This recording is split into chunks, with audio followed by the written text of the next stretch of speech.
Greetings to you in the name of our Lord Jesus Christ. ప్రభు అయిన యేసుక్రీస్తు నామమున మీకు శుభములు తెలియపరుస్తున్నామండి. Once again, we thank the Lord for this privilege of studying His Word together. మనమందరం కలిసి దేవుని వాక్యం ధ్యానించుకునే మరొక ధన్యతను ప్రభు దయచేసినందుకు దేవునికి స్తోత్రములు చెల్లిస్తున్నాం. And I sure would like to thank each one of you for taking your precious time to watch this program. ఈ కార్యక్రమం వీక్షించే కొరకు మీరందరూ గడుపుతున్న సమయం కొరకు కూడా మీకు కృతజ్ఞతలు తెలియపరుస్తున్నామండి. Before we begin our study, shall we seek God's blessing? ఈ యొక్క ధ్యాన ప్రారంభంగా ప్రభు యొద్ద ప్రార్థించుకుందాం. Our loving Father, we thank you for this privilege of studying your Word together. ప్రేమగల తండ్రి, మేమందరము కలిసి మీ వాక్యమును ధ్యానించే ధన్యతను మాకు దయచేసినందుకు మీకు స్తోత్రములు. We thank you for this living Word. ఈ జీవము కలిగిన వాక్యము కొరకు మీకు స్తోత్రములు. And we thank you for the promise of your Holy Spirit to help us in our study. మేము ధ్యానిస్తుండగా పరిశుద్ధాత్మ యొక్క సహాయము కొరకు వాగ్దానము కొరకు మీకు స్తోత్రములు నాయన. Help us to understand your will. మీ యొక్క చిత్తమును గ్రహించుకున్నట్టుకు మాకు సహాయం చేయండి. Give us strength from above to obey your will. మీ చిత్తమునకు విధేయులమన్నట్లు పరలోకపు శక్తిని మాకు దయచేయండి. In Jesus' name we pray. యేసయ్య నామములో ప్రార్థిస్తున్నాము. Amen. Amen. Today I would like to share with you a message that I have learned from another pastor from his sermon. This pastor's name is Pastor Stephen Bohr. Pastor Stephen bore అనే ఆ pastor గారి యొక్క ప్రసంగంలో నుంచి నేను నేర్చుకున్న విషయాల్ని ఈరోజు మీతో నేను పంచుకోబోతున్నానండి. I have been listening to his sermon several times. ఆయన యొక్క ప్రసంగాల్ని నేను చాలాసార్లు విని ఉన్నాను. If you would like to know more about this message that we present today, you will find this in his website. It is called Secrets Unsealed. Secrets unsealed అనే వెబ్సైట్లో ఈ యొక్క వర్తమానాలన్నీ ఉంటాయి. ఈరోజు మేము చెప్పే వర్తమానం గురించి మీరు ఇంకా ఎక్కువగా తెలుసుకోగలిగితే మీరు ఆ వెబ్సైట్లోకి వెళ్ళి మీరు తెలుసుకోవచ్చండి. I would like you to, I'd like to invite you to open your Bibles, if you have, with me to Luke chapter 10. మీ చేతిలో బైబిల్ ఉన్నట్లయితే నాతో పాటు కలిసి మీరు కూడా లూకా సువార్త 10వ అధ్యాయాన్ని తీసుకోవలసిందిగా మనవి చేస్తున్నాం. We are going to study a story that all of us are well acquainted with. మనందరికీ బాగా తెలిసిన ఒక విషయాన్ని ఈరోజు గమనించనై ఉన్నాం. It is the story of the Good Samaritan. అది ఏంటంటే సమరయుని యొక్క కథ. There are those who believe that it is possible to stop sinning and become perfect before Jesus comes. కొంతమంది ఏమనుకుంటున్నారంటే యేసయ్య రావటానికి మునుపే పాపములు చేయటము ఆపివేసి సంపూర్ణముగా అయిపోవచ్చు అని అనుకుంటున్నారు. There are others who say, no, it's not possible to reach total victory over sin before Jesus comes. కొంతమంది ఏమంటున్నారంటే యేసయ్య రావటానికి మునుపు పాపములను పూర్తిగా మానివేసి పూర్ణ జయాన్ని పొందటము అసాధ్యము అని అంటున్నారు. One group saying it is possible to become perfect in this life, and another group saying it is not possible to become perfect in this life. ఒక సమూహపు వారు ఏం చెప్తున్నారంటే ఈ జీవితంలోనే మనము సంపూర్ణము కాగలము అంటున్నారు. మరొక సమూహ వారు ఏం చెప్తున్నారంటే మనము ఈ జీవితంలో సంపూర్ణము కాలేము అని అంటున్నారు. Here in this passage that we are going to study now, we will find that there is another side of perfection. ఇక్కడ ఈరోజు మనం చదవబోయే వాక్యములో సంపూర్ణత యొక్క మరొక ప్రక్కను గమనించునై ఉన్నాం. The most important side. చాలా ప్రాముఖ్యమైనటువంటి ప్రక్క. One side of perfection is stopping our sinning before Jesus comes. మన యొక్క ఒక ప్రక్క ఏంటంటే యేసయ్య రావటానికి మునుపే మనము పాపములు చేయటము మానివేయాలి. But there is another and very important dimension to perfection. మన సంపూర్ణతకు మరొక ఒక ప్రక్క ఉందండి. This other dimension of perfection is best illustrated by this passage that we are going to study. ఈరోజు మనము ధ్యానించబోయే ఈ వాక్య భాగములోనే ఈ యొక్క సంపూర్ణతను గురించి చక్కగా చెప్పబడుతున్నది. It is the story of the Good Samaritan. ఇది సమరయుని గురించిన ఒక కథ. Now before we get into the story, ఈ యొక్క కథలోనికి మనం వెళ్ళటానికి మునుపు it is very important for us to recognize that the parables of Jesus many times have a twofold dimension. యేసుక్రీస్తు యొక్క ఉపమానములు అన్నీ కూడా మరి రెండు ప్రక్కలు చూడగలిగినవిగా ఉంటూ ఉన్నవి. They have what we call a cosmic dimension, దానికి మరి భూలోకం అంతటికీ చెందిన ఒక ప్రక్క, and they have a more local dimension. మరొకటి మన యొక్క స్థానిక సమాజమునకు చెందినట్లుగా ఒక ప్రక్క అండి. We are all acquainted with the famous parable of the shepherd who goes after the one lost sheep. మనకందరికీ తెలిసిన ఒక విషయము, ఒక కాపరి తప్పిపోయిన ఒక గొర్రెను వెతికి వెళ్ళుతున్నాడని. He leaves the 99 safe at home.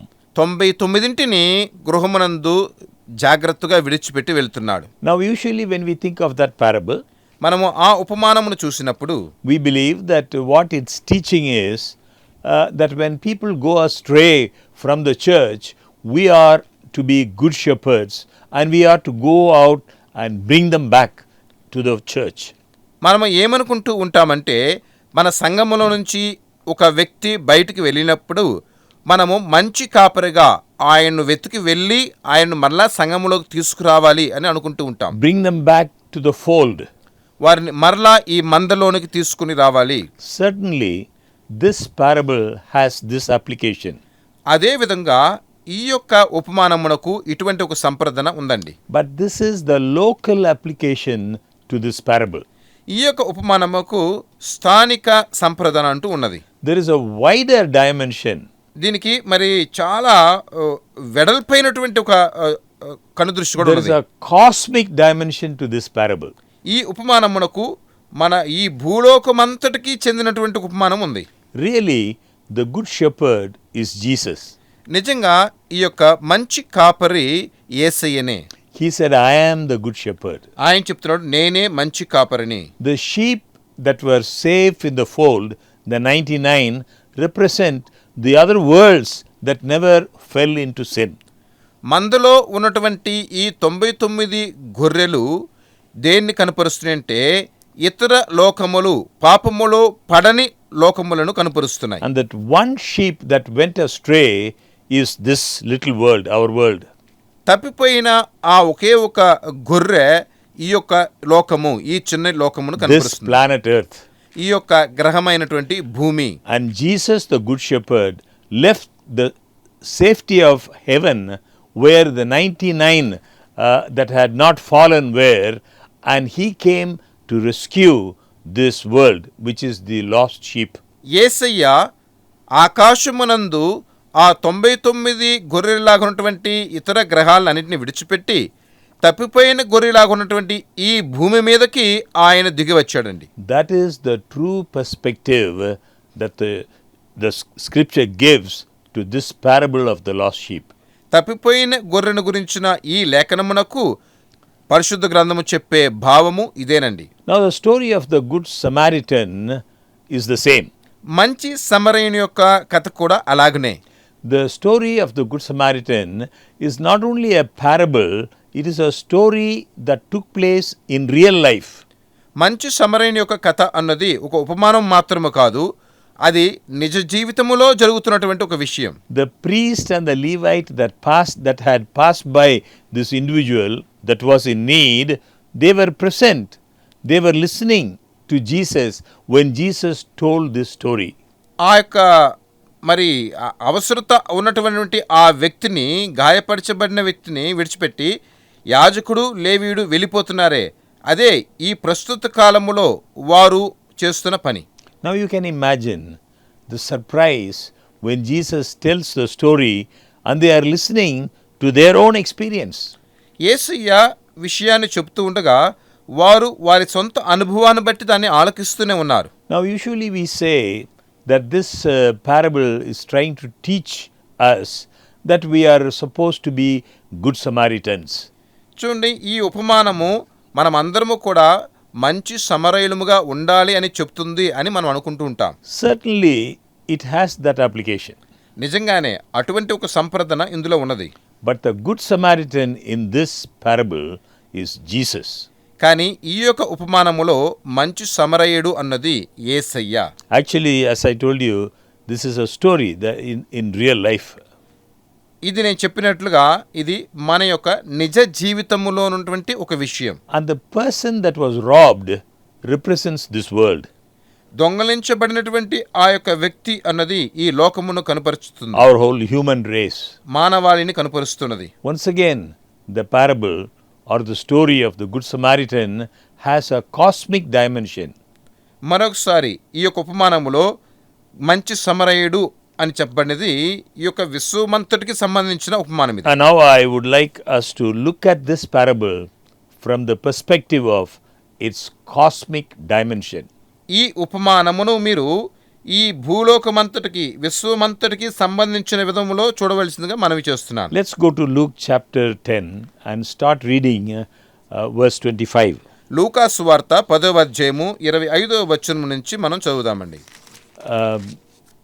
Remember, our subject tonight is, what does perfection mean? ఈరోజు మన యొక్క పాఠం ఏంటంటే దీని యొక్క అర్థము ఏమిటి అని. Luke chapter 10 verse 25. లూకా సువార్త 10వ అధ్యాయము 25వ వచనం. And behold, a certain lawyer stood up and tempted him, saying, Master, what shall I do to inherit eternal life? ఇదిగో ఒకప్పుడు ధర్మశాస్త్రోపదేశకుడొకడు లేచి, బోధకుడా, నిత్యజీవమునకు వారసుడనగుటకు నేనేమి చేయవలనని ఆయనను శోధించుచు అడిగెను. When it says lawyer, it's not speaking about a lawyer that we have in our courts today. చూడండి, ఇంగ్లీష్లో lawyer అని చెప్పబడుతుంది, తెలుగులో మనకి ధర్మశాస్త్రోపదేశకుడు అని చెప్పబడుతుంది. It is speaking about someone who is an expert in the writings of Moses. మోషే ధర్మశాస్త్రములో బాగా నైపుణ్యత కలిగిన వారి గురించి ఇక్కడ చెప్పబడుతుంది. An expert in the law of Moses. మోషే ధర్మశాస్త్రమునందు నైపుణ్యత గలవాడు. What is that this lawyer wants? ఈ ధర్మశాస్త్రోపదేశునికి ఏం కావాలి? He wants eternal life. ఇతనికి నిత్య జీవము కావాలి. That's very important. అది చాలా ముఖ్యం. Now let us ask ourselves the question. ఇప్పుడు మనల్ని చూసి మనం ఒక ప్రశ్న అడుగుదాం. Can you think of another experience in the New Testament where someone else who also asked the same question? క్రొత్త నిబంధనలో ఇదే విధమైనటువంటి ప్రశ్న అడిగిన మరి ఎవరినైనా మనం చూడగలుగుతున్నామా? Yes. అవును. There is the story of the rich young ruler. ఒక యవన అధికారిని గురించి మనం చూస్తున్నాం. Do you think that if he asked the same question, that it might be good to compare both stories? మరి అతను కూడా ఇటువంటి ప్రశ్న అడుగుతున్నాడంటే ఈ రెండు కథల్ని మనము పోల్చి చూడటం మంచిది కదా. I will read to you from Matthew chapter 19 verse 16. మత్తయి సువార్త 19వ అధ్యాయము 16వ వచనము. And behold, one came and said unto him, Good master, what good thing shall I do that I may have eternal life? ఇదిగో ఒకడు ఆయన యొద్దకు వచ్చి, బోధకుడా, నిత్య జీవం పొందుటకు నేను ఏ మంచి కార్యము చేయవలనని ఆయనను అడిగెను. Is it the same question? ఇదే ప్రశ్నేనా? If it is the same question, ఒకే ప్రశ్న అంటే will we expect the same answer? ఒకే జవాబుని మనం ఎదురు చూడొచ్చు కదా. How many true and correct answers to these questions? ఈ ప్రశ్నకు నిజమైన సరైన జవాబులు ఎన్ని ఉంటాయండి? How many ways are there to eternal life? నిత్య జీవమునకు ఎన్ని మార్గములు ఉన్నవి? Only one way. ఒకే ఒక మార్గమే. So if it is the same question, కావున అది ఒకే ప్రశ్న అయ్యుంటే would we expect the same answer? మనము ఒకే జవాబుని ఎదురు చూడగలమా? How many true and correct answers can there be to this question? ఈ ప్రశ్నకు ఎన్ని సరైన నిజమైన జవాబులు So ఉంటుంటాయి? we must remember there is only one way, there is only one answer. ఒక విధముగా ఒక జవాబు మటుకే ఉంటూ ఉంటుంది. Now Matthew 19 verse 17. మత్తయి సువార్త 19వ అధ్యాయం 17వ వచనం. And he said unto him, Why callest thou me good? There is none good but one, that is God. But if thou wilt enter into life, keep the commandments. అందుకు ఆయన, మంచి కార్యములను గూర్చి నన్ను ఎందుకు అడుగుచున్నావు? మంచివాడొక్కడే. నీవు జీవములో ప్రవేశింపగోరినడలా ఆజ్ఞలను గైకొనుమని చెప్పెను. This man is addressing good master. చూడండి, ఇతడు మరి మంచి వాడు అంటున్నాడు. And Jesus says, why call me good? ఎందుకొరకు నీవు నన్ను మంచివాడు అని అంటున్నావు? What does that mean? దాని యొక్క అర్థం ఏమిటి? Does it mean that you should not call Jesus good? యేసును మరి మంచివాడని చెప్పకూడదా? Is in what sense do you call me good? He says, you are calling me good teacher. In what sense do you call me good? నన్ను మంచి బోధకుడా అని అంటున్నావంటే ఏ ఒక్క తలంపుతోటి నువ్వు నన్ను మంచివాడవు అని అంటున్నావు? Is it because you believe that I am God? నేను దేవుణ్ణి నమ్మి నువ్వు అలా అంటున్నావా? Is it because you believe that I am the Son of God? నేను దేవుని కుమారుని నమ్మటము చేత నువ్వు అలా అంటున్నావా? If you call me from that perspective, this is right. It is right. What you are calling is right. నీవు నన్ను అటువంటి కనుదృష్టితో నన్ను పిలిచినట్లయితే అది నిజమే. Or do you call me just to impress me? లేకుంటే ఒట్టిగా నన్ను మెప్పించాలి అన్నట్టు కొరకు నువ్వు పిలుస్తున్నావా? Do you call me good simply to impress me? నన్ను మంచివాడని పిలవటము నన్ను మెప్పించట కొరకు నువ్వు చెప్తున్నావా? Verse 17. 17వ వచనం. And he said unto him, why callest thou me good? There is none good but one, that is God. But if thou wilt enter into life, keep the commandments. అందుకు ఆయన మంచి కార్యమును గురించి నన్ను ఎందుకు అడుగుచున్నావు? మంచివాడొక్కడే, నీ జీవంలో ప్రవేశింపగోరినడలా ఆజ్ఞలను గైకొనుమని చెప్పెను. Now the young man was expecting this answer. ఈ యొక్క యవనస్తుడు ఈ జవాబును ఎదురు చూస్తున్నాడు. And he asked, which one? ఇతడు అడుగుతున్నాడు, ఏ ఆజ్ఞ అని. Matthew 19 verses 18 and 19. మత్తయి సువార్త 19వ అధ్యాయము 18వ వచనం 19వ వచనం. He saith unto him, which? అతడు ఏ ఆజ్ఞలని ఆయనను అడుగగా, Jesus said, thou shalt do no murder, thou shalt not commit adultery, thou shalt not steal, thou shalt not bear false witness, honor thy father and thy mother, and thou shalt love thy neighbor as thyself. యేసు నరహత్య చేయవద్దు, వ్యభిచరింపవద్దు, దొంగిలవద్దు, అబద్ధ సాక్ష్యం పలుకవద్దు, తల్లిదండ్రులను సన్మానింపుము, నిన్ను వలె నీ పొరుగువాన్ని ప్రేమింపవలెను అనునవ్యే అని చెప్పెను. Now notice the reaction of this man. ఈ వ్యక్తి యొక్క మరి స్పందన ఎలాగుందో గమనించండి. Did he claim to be a commandment keeper? ఇతడు తనను ఆజ్ఞలు గైకొనేవాడని చెప్తున్నాడా? See what he says in Matthew 19 verse 20. మత్తయి సువార్త 19వ అధ్యాయం 20వ వచనం ఏం చెప్తున్నాడో The young గమనించుదాం. man saith unto him, all these things have I kept from my youth. అందుకు ఆ యవనుడు, ఇవన్నీ అనుసరించుచునే ఉన్నాను. Have kept from my youth up.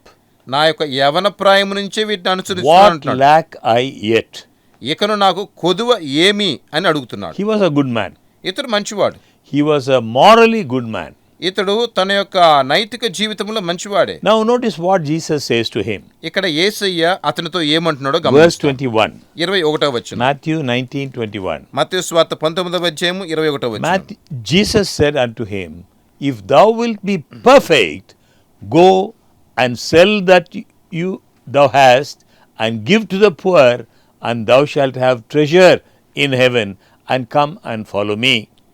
అందుకు యేసు, నీవు పరిపూర్ణుడు వగుటకు కోరిన యెడల పోయి నీ ఆస్తిని అమ్మి బీదలకిమ్ము, అప్పుడు పరలోకమందు నీకు ధనము కలుగును, నీవు వచ్చి నన్ను వెంబడించుమని అతనితో చెప్పెను. So what is perfection according to this passage? ఈ వాక్య భాగాన్ని బట్టి సంపూర్ణత అంటే ఏంటి? What is keeping the commandments according to this Bible passage? ఈ వాక్య భాగాన్ని బట్టి ఆజ్ఞలను గైకొనటం అంటే ఏంటి? It has not to do so much with what we don't do as with what we do. మనము వేటిని చేయట్లేదో వాటిని బట్టి కాదు, మనం వేటిని చేస్తున్నామో దానిని బట్టే. Most people think of perfection as when I stop sinning, when I don't do something bad. చాలామంది ఏమనుకుంటున్నారంటే, నేను పాపము చేయటము మానివేశానంటే, నేను కొన్ని పనులు చేయటము మానివేశానంటే అని అనుకుంటున్నారు. The rich young ruler thought that he had reached that stage. ఈ ధనవంతుడైనటువంటి యవనస్తుడు కూడా అలాగే అనుకున్నాడు, ఆ స్థానమును పొందినట్లుగా. But Jesus says, if you are going to be perfect, you must go, sell all you have. కానీ యేసు ఏమంటున్నాడంటే, నీవు పరిపూర్ణుడు కావాలనుకుంటున్నావా? నీకున్నవన్నీ కూడా అమ్మివేసిరా, give to the poor, బీదలకివ్వు, then you will be really perfect. అప్పుడు నీవు పరిపూర్ణుడు అవుతావు. You will be ready to inherit the kingdom. నీవు పరలోక రాజ్యమును మరి స్వంతం చేసుకుంటానికి అర్హుడు అవుతావు. Now let's go back to the story of the Good Samaritan, because we are just at that stage where the question was asked. ఈ ప్రశ్న అడగబడిన చోట మనం ఉన్నాం కాబట్టి ఇప్పుడు మరలా సమరయుని కథకి మనం వద్దాం. Teacher, what shall I do to inherit eternal life? ధర్మశాస్త్రోపదేశకుడు వచ్చి, బోధకుడా, నిత్య జీవమునకు వారసుడకుడు నేనేమి చేయాలి అని అడుగుతున్నాడు. Well, the answer is simple. ఇక్కడ ప్రశ్న చాలా సులభం. You must keep the commandments. నీవు ఆజ్ఞల్ని గైకొనాలి. And keeping the commandments means to love your neighbor as yourself. ఆజ్ఞలను గైకొంటమంటే నిన్ను వలె నీ పొరుగువానిని ప్రేమించాలి. Luke 10 verse 26. లూకాసు వార్త 10వ అధ్యాయము 26వ వచనం. He said unto him, What is written in the law? How readest thou? అందుకు ఆయన, ధర్మశాస్త్రం అందేమి వ్రాయబడి ఉన్నది, నీవేమి చదువుచున్నావని అతన్ని అడుగగా, You are an expert in the writings of Moses. మోషే యొక్క వ్రాతలు అన్నిట్లో కూడా నీవు బాగా నేర్పు పొందినవాడవు. Tell me, how do you read? నీవు వాటిని ఎలా చదువుతున్నావో చెప్పు. Luke 10 verse 27. లూకాసు వార్త 10వ అధ్యాయము 27వ వచనం. And he answering said, Thou shalt love the Lord thy God with all thy heart, and with all thy soul, and with all thy strength, and with all thy mind, and thy neighbor as thyself. అతడు నీ దేవుడైన ప్రభువును నీ పూర్ణ హృదయముతోనూ, నీ పూర్ణ మనస్సుతోనూ, నీ పూర్ణ శక్తితోనూ, నీ పూర్ణ వివేకముతోనూ ప్రేమింపవలననియు, నిన్ను వలె నీ పొరుగువాని ప్రేమింపవలననియు వ్రాయబడి ఉన్నదని చెప్పెను. Now is this the same answer as Jesus gave the rich young ruler? ఆ యొక్క ధనవంతుడైన యవనస్తునికి యేసయ్య చెప్పిన జవాబు ఇదేనండి. Is this the same question? ఈ ప్రశ్న ఒకే ప్రశ్నేనా? How do I get eternal life? నేను ఎలాగ నిత్య జీవనం పొందాలని? Is it possible being morally good and still be imperfect and lose eternal life? మనము మన యొక్క నైతిక జీవితంలో సంపూర్ణముగా ఉండి నిత్య జీవమును కోల్పోవటం అనేది సాధ్యమవుతుందా? Yes, it is possible. అవును, అది సాధ్యమే. Luke chapter 10 verse 28. లూకాసు వార్త 10వ అధ్యాయము 28వ వచనం. And he said unto him, Thou hast answered right. అందుకు ఆయన, నీవు సరిగా ఉత్తరమిచ్చితివి, This do, and thou shalt live. అలాగు చేయము, అప్పుడు జీవించదవు. So Jesus tells a lawyer, he has answered right. యేసయ్య ఆ ధర్మశాస్త్రోపదేశకునికి చెప్తున్నాడు, నువ్వు చెప్పింది సరే. And to do this, he will have eternal life. ఇలా చేసి నువ్వు నిత్య జీవనం పొందు. Luke chapter 10 verse 29. లూకా 10వ అధ్యాయము 29వ వచనం. But he, willing to justify himself, said unto Jesus, And who is my neighbor? అయితే తాను నీతిమంతుడైనట్లు కనబరుచుకున గోరి అతడు, అవును గాని నా పొరుగువాడెవడని యేసుని అడిగెను. The lawyer here wants to justify himself. ఈ ధర్మశాస్త్రోపదేశకుడు తన్ను నీతిమంతుడుగా He కనపరుచుకోవాలనుకుంటున్నాడు. wants to show that he is righteous. అతడు నీతిమంతుడని చూపించుకోవాలనుకుంటున్నాడు. He asks, Who is my neighbor? నా పొరుగువాడు ఎవడు అని అడుగుతున్నాడు. Instead of Jesus just coming out and telling him that his neighbor is anyone in need, he tells a story about the Good Samaritan.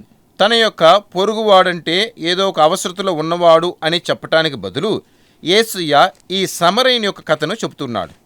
Luke chapter 10 verse 30. లూకాసు వార్త 10వ అధ్యాయము 30వ వచనం. And Jesus answering said, A certain man went down from Jerusalem to Jericho, and fell among thieves, which stripped him of his raiment, and wounded him, and departed, leaving him half dead. అందుకు యేసు ఇట్లనెను, ఒక మనుష్యుడు యెరూషలేము నుండి యెరికో పట్టణమునకు దిగి వెలుచు దొంగల చేతిలో చిక్కెను. వారు అతని బట్టలు దోచుకొని అతని కొట్టి కొరప్రాణముతో విడిచిపోయిరి. Who is the greatest thief of all times? ఎప్పుడు కూడా భయంకరమైన దొంగ ఎవరండి? Satan. సాతానుడే. It is Satan that has not come but to steal and to kill and to destroy.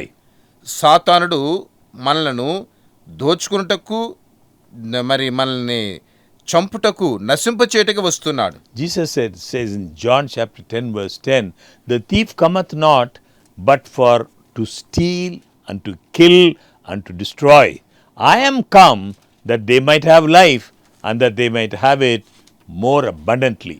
యోహాను సువార్త 10వ అధ్యాయంలో చూస్తున్నాం కదా మనం. దొంగతనము చేయుటకును హత్యను నాశనమును చేయుటకును వచ్చున్నాడు గాని మరి దేనికి రాడు. నేనైతే గొర్రెలకు జీవము కలుగుటకును అది సమృద్ధిగా కలుగుటకు నేను వచ్చుతున్నాను. So the thief represents Satan. ఇక్కడ దొంగ అన్నది సాతానుని కనపరుస్తుంది. The thief represents Satan and his angels. ఈ దొంగ అన్నది సాతానుని వాని దూతలను కనపరుస్తున్నది. This is on a cosmic scale. ఇది విశ్వమంతటికి సంబంధించినది. Then notice what it continues saying. ఇక్కడ ఇంకా ఏం చెప్పబడుతుందో గమనించుతాం. They stripped him of his raiment. ఆయన యొక్క వస్త్రములను వారు తీసివేసిరి. Stripped him of his clothing.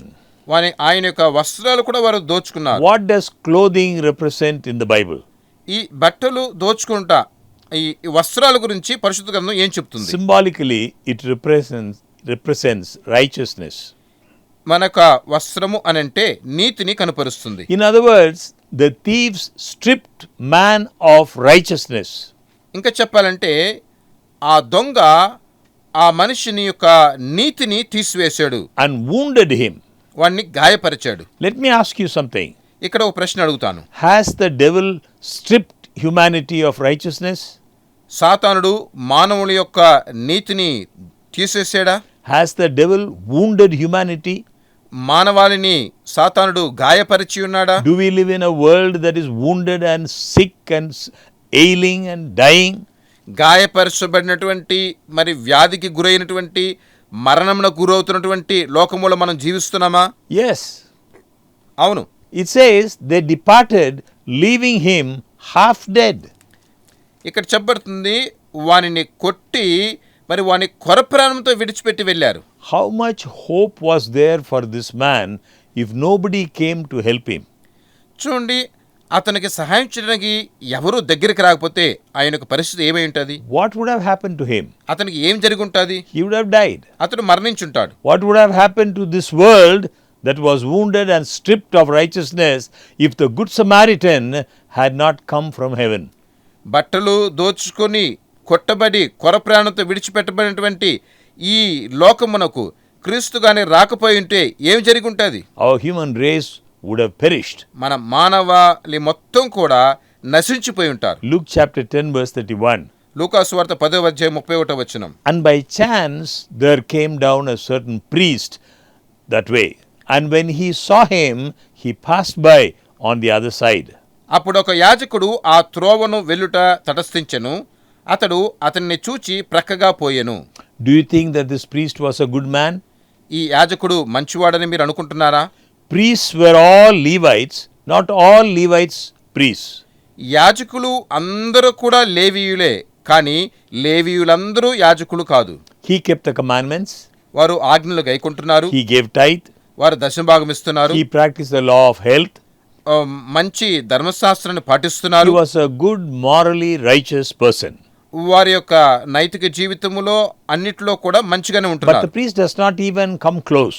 యాజకుడు దగ్గరకు కూడా రాలేదు. Now comes the Levite. ఇప్పుడు లేవి వస్తున్నాడు. Luke chapter 10 verse 32. లూకాసు వార్త 10వ అధ్యాయం 32వ And వచనం. likewise, a Levite, when he was at the place, came and looked on him and passed by on the other side. అలాగుననే లేవీయుడొకడు ఆ చోటికి వచ్చి చూచి ప్రక్కగా పోయెను. He came and looked and then passed by. అతడు వచ్చాడు, చూచాడు, ప్రక్కగా వెళ్ళిపోయాడు. The excuses: వీరు చెప్పే కారణాలు: I am late for an appointment. నేను వెళ్ళవలసిన చోటు ఇంకా ఆలస్యం అయిపోతుంది. I have to go to the temple. నేను ఆ ఆలయానికి వెళ్ళాలి. Or perhaps he said, I am going to get all my garments all bloody if I try to help this man. నేను ఈ వ్యక్తికి గానీ సహాయం చేయడానికి వెళ్తే నా బట్టలన్నీ కూడా రక్తపు మరకలు అయిపోతాయి. What if he dies in my hand? What am I going to do? అతను ఒకవేళ నా చేతుల్లో చనిపోతే నేనేం చేయాలి? If I take him to the hospital, who is going to pay his bill? నేను అతన్ని వైద్యశాలకు తీసుకువెళ్తే ఆ డబ్బు చెల్లించేది ఎవరు? Good, moral commandment keeping man, he just passed by. మంచిగా ఆజ్ఞలను గైకొంటూ జీవించే ఒక మంచి వ్యక్తి గతించి వెళ్ళిపోతున్నాడు. Luke chapter 10 verse 33.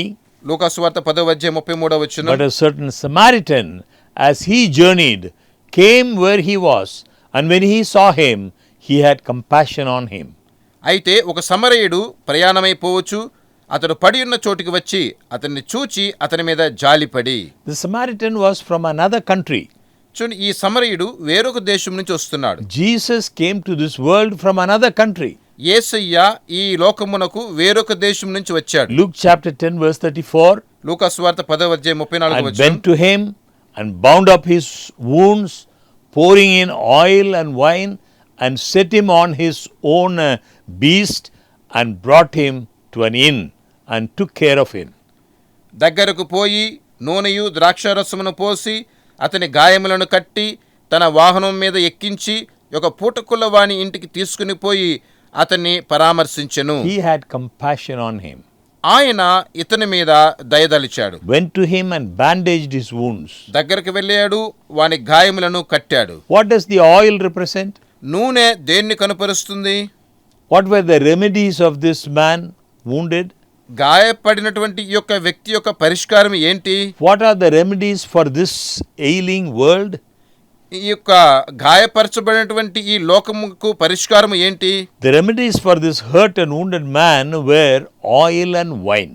గాయపరచబడినటువంటి ఈ వ్యక్తికి పరిష్కారము నూనె ద్రాక్షరసమే. What are the remedies for a hurt, sick and wounded world? గాయపరచబడినటువంటి వ్యాధికి గురైనటువంటి ఈ యొక్క లోకమునకు పరిష్కారం ఏంటి? The blood of Jesus Christ and the power of the Holy Spirit. యేసుక్రీస్తు యొక్క రక్తము మరియు పరిశుద్ధాత్మ యొక్క శక్తినే. The Samaritan then puts the man on his own animal and brings him to the inn to take care of him. ఈ సమరయుడు ఆ వ్యక్తిని తన సొంత వాహనం మీదకి ఎక్కించుకుని ఆ పూటకూల వాని ఇంటికి తీసుకుని వెళుతున్నాడు. Where do we as a church come into this picture? ఇక్కడ సంఘముగా మనము ఎక్కడ కనిపిస్తున్నామండి? The inn represents the church. ఆ పూటకూల వాని ఇల్లు అనేదే సంఘమును The కనుపరుస్తున్నది. Good Samaritan starts the process of healing for the man by pouring oil and wine in his wounds.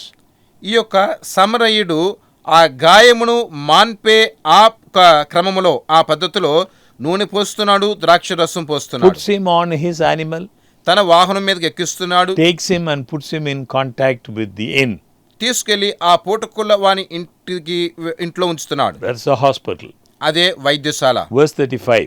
35వ వచనం. And on the morrow, when he departed, he took out 2 pence and gave them to the host, and said unto him, Take care of him, and whatsoever thou spendest more, when I come again, I will repay thee. మరునాడతడు 2 దేనారములు తీసి ఆ పూటకుల వానికిచ్చి, ఇతని పరామర్శించుము, నీవింకేమైనను ఖర్చు చేసిన ఎడల నేను మరలా వచ్చినప్పుడు అది నీకు తీర్చదనని అతనితో చెప్పి పోయెను. When I come back again. నేను మరలా తిరిగి వచ్చినప్పుడు. The second coming of Christ is in the story of the Good Samaritan. ఈ సమరేని యొక్క కథలో క్రీస్తు యొక్క రెండవ రాకడ గురించి చెప్పబడుతుంది. The Good Samaritan departed.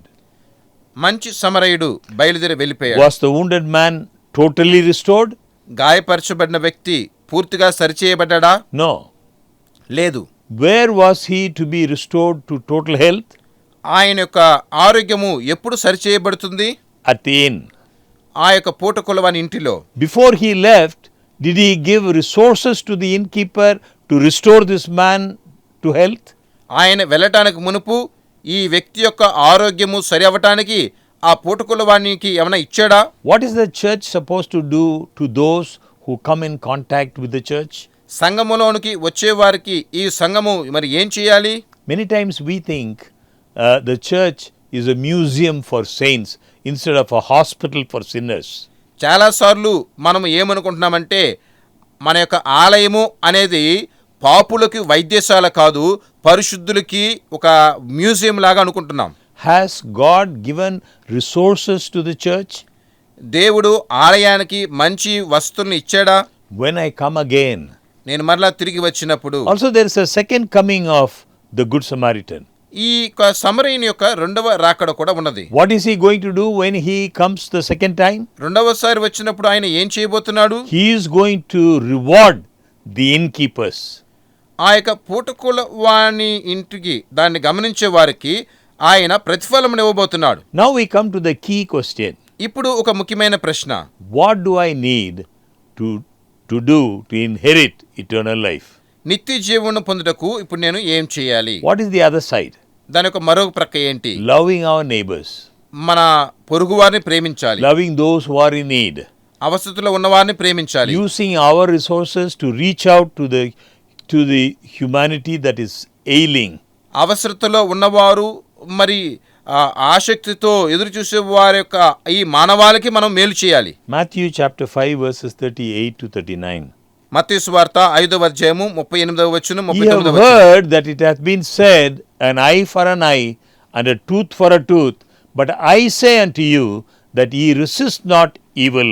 కంటికి కన్ను పంటికి పళ్ళు అని చెప్పబడిన మాట మీరు విన్నారు కదా. నేను మీతో చెప్పినదేమనగా దుష్టుని ఎదిరింపక. But whosoever shall smite thee on thy right cheek, turn to him the other also. నిన్ను కుడి చెంప మీద కొట్టువాని వైపునకు ఎడమ చెంప కూడా తిప్పుము. And if any man will sue thee at the law, and take away thy coat, let him have thy cloak also.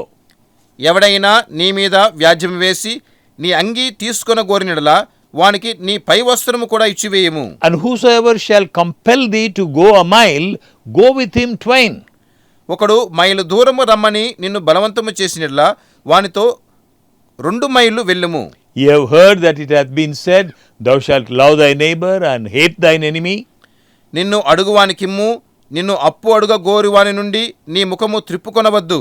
But I say unto you, love your enemies, bless them that curse you, do good to them that hate you. నీ పొరుగువాని ప్రేమించి నీ శత్రువును ద్వేషించుమని చెప్పబడిన మాట మీరు విన్నారు కదా. నేను మీతో చెప్పినదేమనగా, And pray for them which despitefully use you and persecute you. మీరు పరలోకమందున మీ తండ్రి కుమారునట్లు మీ శత్రువులను ప్రేమించుడి, మిమ్మల్ని హింసించు వారి కొరకు ప్రార్థన చేయుడి. Friends, notice how active the religion of Jesus is.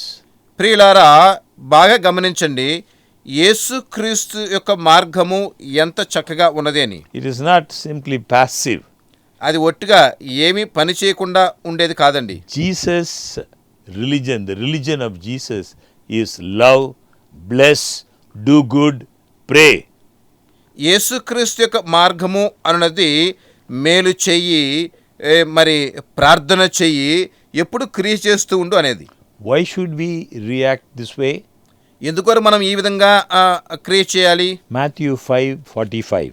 మత్తయి సువార్త 5వ అధ్యాయము 45వ వచనం. That ye may be the children of your Father which is in heaven. For he maketh his sun to rise on the evil and on the good, and sendeth rain on the just and on the unjust. ఆయన చెడ్డవారి మీదను మంచివారి మీదను తన సూర్యుని ఉదయింపజేసి నీతిమంతుల మీదను అనీతిమంతుల మీదను వర్షము కురిపించుచున్నాడు. Are there conditions to being children of the Father in heaven?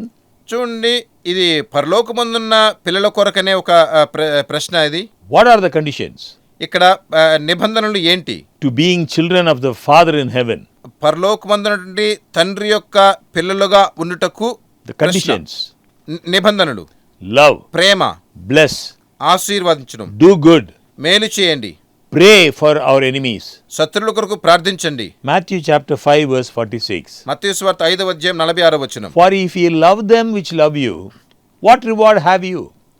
Do not even the publicans the same? మీరు మిమ్ముని ప్రేమించు వారినే ప్రేమించినట్లా మీకేమి ఫలము కలుగును? సుంకరును అలాగూ చేయిచున్నారు కదా. Do atheist children love their parents?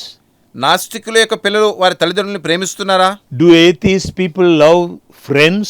నాస్తికుల యొక్క పిల్లలు వారి స్నేహితుల్ని ప్రేమిస్తున్నారా? If we only love our family and friends, what makes us any better than the atheist?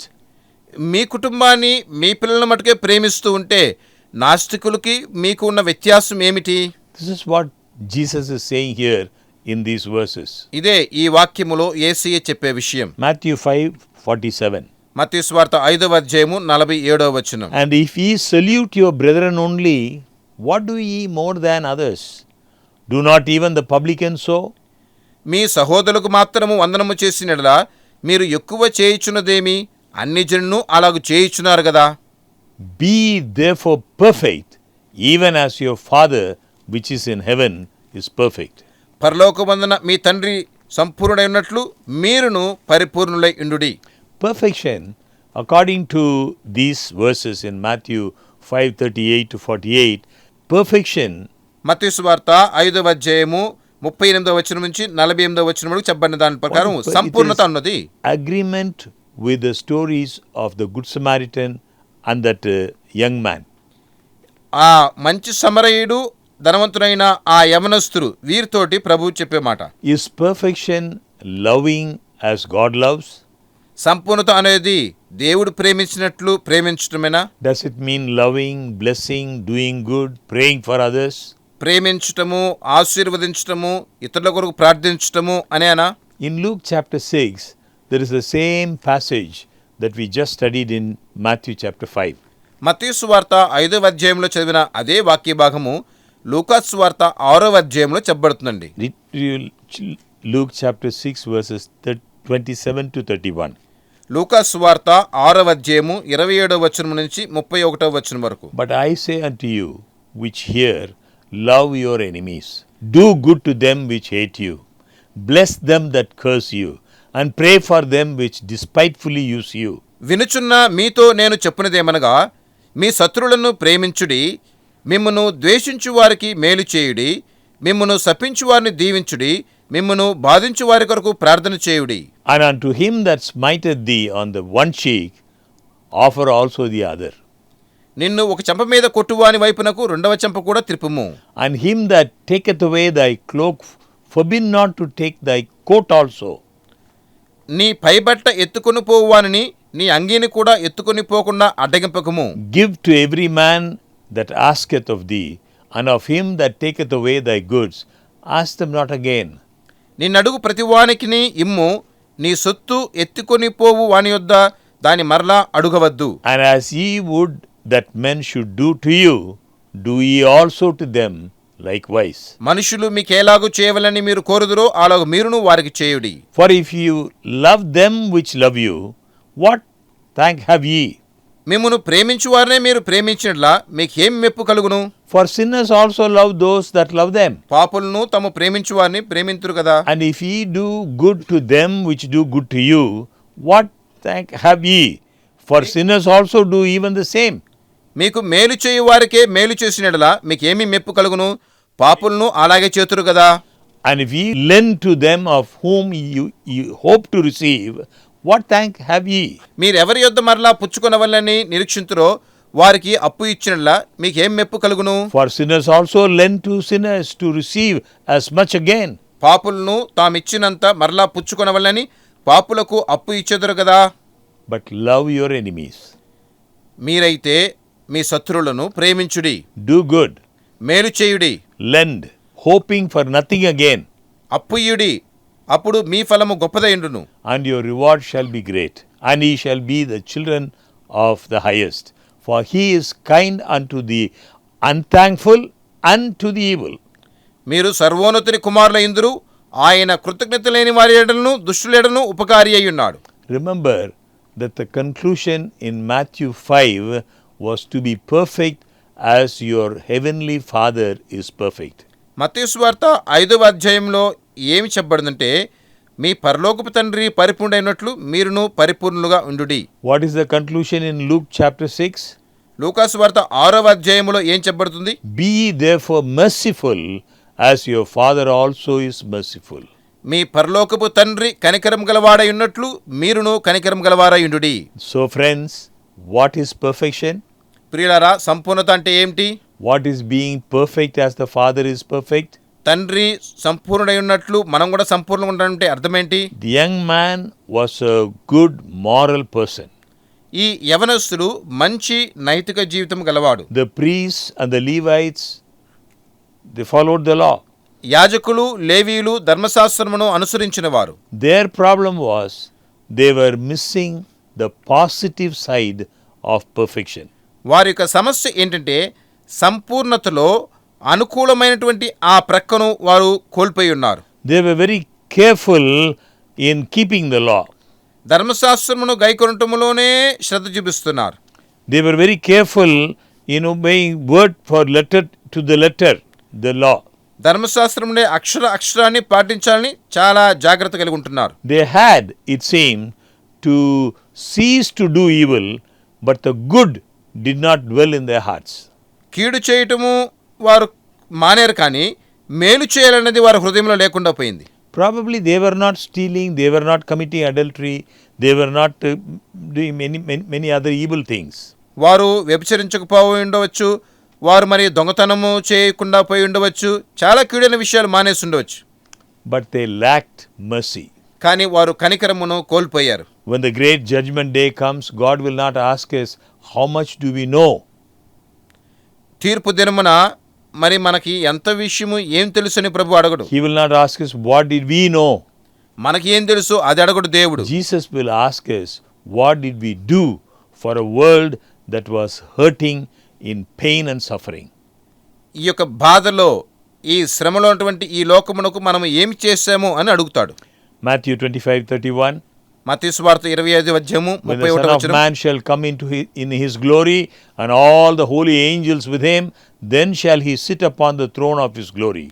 తన మహిమతో మనుష్య కుమారుడును ఆయనతో కూడా సమస్త దూతలను వచ్చినప్పుడు ఆయన తన మహిమ గల సింహాసనం మీద ఆసీనుడై ఉండును. The great judgment day, Jesus is seated on his throne, and all the nations are gathered before him. గొప్ప తీర్పు దినమున యేసయ్య ఆ సింహాసనం మీద ఆసీనుడై ఉంటాడు. సమస్త దేశములు అక్కడ వచ్చి నిలబడతారు. Matthew 25:42-45. మత్తయి సువార్త 25 Then shall he say also unto them on the left hand, depart from me, ye cursed, into the everlasting fire, prepared for the devil and for his angels. అప్పుడు ఆయన ఎడమ వైపున ఉండు వానిని చూచి, శపింపబడిన వారలారా, నన్ను విడిచి అపవాదికిని వాని దూతలకును సిద్ధపరచబడిన నిత్యాగ్నిలోనికి పోవుడి. For I was an hungered, and he gave me no meat. I was thirsty, and he gave me no drink. నేను ఆకలిగొంటిని, మీరు నాకు భోజనం పెట్టలేదు. దప్పిగొంటిని, మీరు నాకు దాహమియ్యలేదు. I was a stranger, and he took me not in. Naked, and he clothed me not. Sick, and in prison, and he visited me not. పరదేశినయుంటిని, మీరు నన్ను చేర్చుకొనలేదు. దిగంబరినయుంటిని, మీరు నాకు బట్టలియ్యలేదు. రోగినై చెరసాల్లో ఉంటిని, మీరు నన్ను చూడ రాలేదని చెప్పెను. Then shall they say also answer him, saying, Lord, when saw we thee an hungered, or athirst, or a stranger, or naked, or sick, or in prison, and did not minister unto thee? అందుకు వారును, ప్రభువా, మేమెప్పుడు నీవు ఆకలిగొనియుట అయినను, దప్పిగొనియుట అయినను, పరదేశివైయుట అయినను, దిగంబరివైయుట అయినను, రోగివైయుట అయినను, చెరసాలలో ఉండుట అయినను చూచి నీకు ఉపచారము చేయకపోతిమని ఆయనను అడిగెదరు. Then shall he answer them, saying, Verily I say unto you, inasmuch as ye did it not to one of the least of these, ye did it not to me.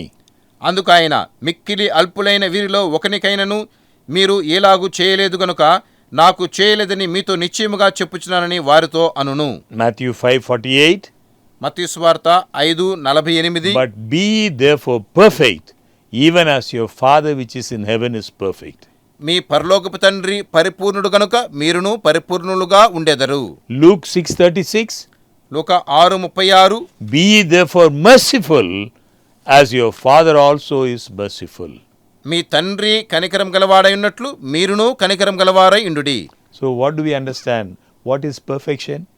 మనం ఇప్పుడు ఏం అర్థం చేసుకుంటున్నామండి? సంపూర్ణత, పరిపూర్ణత అంటే ఏంటి?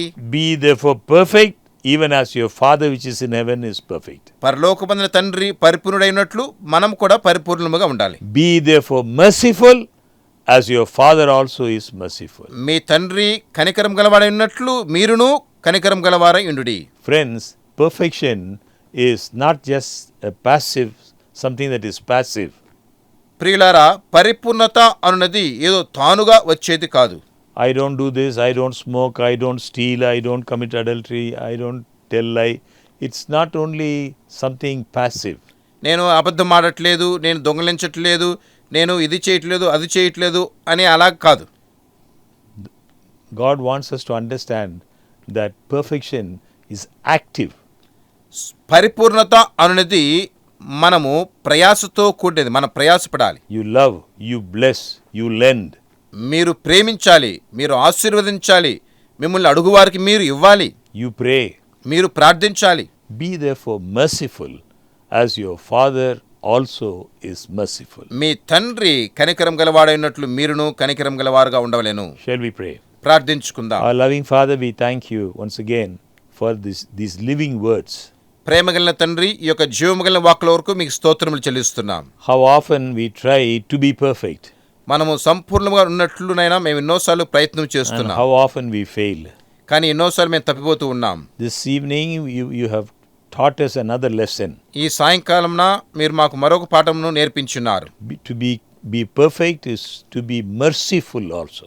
మేమునైనా పరిపూర్ణంగా ఉండాలి, కనికరం గలవారుగా కూడా ఉండాలి. To be loving, మేము ప్రేమించువారుగా be ఉండాలి, forgiving, క్షమించువారుగా ఉండాలి, blessing, ఆశీర్వదించువారుగా ఉండాలి, praying for others. ఇతరుల కొరకు ప్రార్థించువారుగా ఉండాలి. Help us to be true Christians. నిజమైన క్రైస్తవులుగా ఉంటకు మాకు సహాయం Help చేయండి. us to truly be prepared to enter into thy kingdom. మీ యొక్క రాజ్యములోనికి ప్రవేశించుటకు సిద్ధపాటుతో ఉంటకు మాకు సహాయం చేయండి. In Jesus' name we pray. యేసయ్య నామములో ప్రార్థిస్తున్నాము. Amen. Amen. Thank you, dear friends. Please remember every Monday evening 7:30 to 8:30. ప్రియులారా, మీకందరికీ కృతజ్ఞత తెలియపరుస్తున్నాము. ప్రతి సోమవారము సాయంకాలము 7:30 గంటల నుంచి 8:30 గంటల వరకు జ్ఞాపకం చేసుకోవాల్సిందిగా మనం Remember చేస్తున్నాం. this program in your prayers. ఈ కార్యక్రమమును మీ ప్రార్థనలో జ్ఞాపకం చేసుకోవాల్సిందిగా మనం And చేస్తున్నాం. remember, we are praying for you. మేము మీ కొరకు ప్రార్థిస్తూ ఉంటాము. Thank you. God bless you. దేవునికి స్తోత్రములు. ప్రభు మిమ్మల్ని దీవించును గాక.